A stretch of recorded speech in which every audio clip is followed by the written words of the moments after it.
Alas 59 na. Kagayad na ko'y giandam nimo nga nag-trending kagahapon. Duha ni siya ka klase nga trending. Unsay imong gusto ka, nang saputon ka o malingaw ka? Unahon na ito ng saputon sa ako, be. Aga nang saputon sa ka.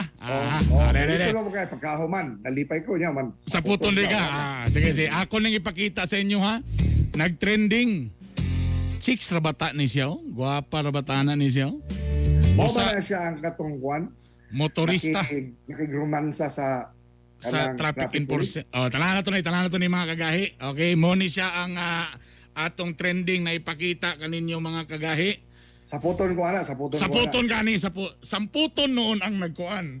Ang nakasala. Pero medyo saputon kaani nga trending. Ayan no. Atong ipakita ang video. Ayan, ang babae chicks kay ng babae. Ayan. Nay violation ang maong babae. Tapos gusto niya kuwaon burag ikuha ang iyang lisensya. Sukok ay siya, sukok. Burag silang nag-away nga. Burag mag-uyab nga nag-away. Ay dili, nakita na ko ni. Sa kuni siyang walay lisensya. Walay lisensya. Correct. Ana. So karon papeles sa kanang traffic enforcer. Ako man gikuha lisensya, wa siya mahatag nga lisensya. Wala, Abi na ko ni unsa, abi na ko iyang lover boy ni. Abi galing na ko nag-LQ sila.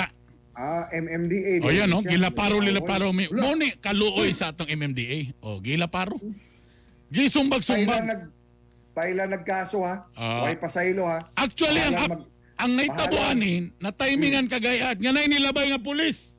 O ang latest update ani, arestado gini. Arestado ang maong bayhana. Mahalag magpakita nagbraha, kasuhan na ninyo mga kasuhan. Bisa pang nagtibak na siya.